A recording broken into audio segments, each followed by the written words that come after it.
Awit, Kabanata 96.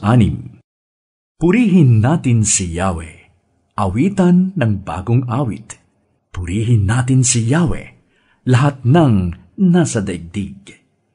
Awitan natin si Yahweh, ngalan niya ay sambahin. Araw-araw ang ginawang pagliligtas ay banggitin.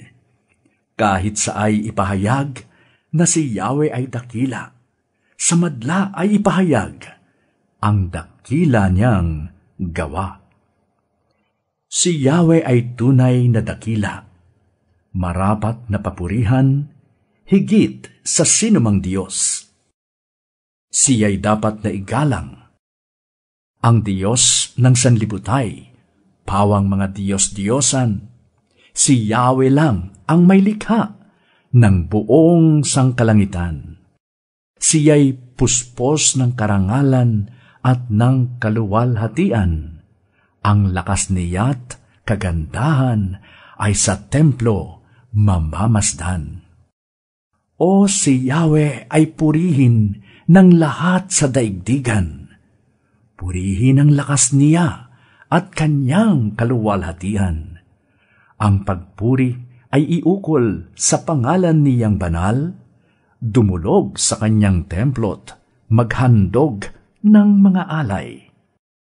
Kung si Yahweh ay dumating sa likas niyang kabanalan, humarap na nanginginig ang lahat sa sanlibutan.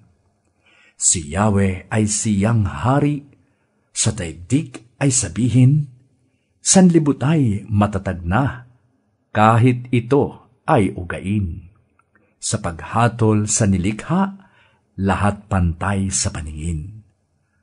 Lupa't langit ay magsaya, umugong ang kalaliman. Lahat kayo na nilikhang nasa tubig ay magdiwang.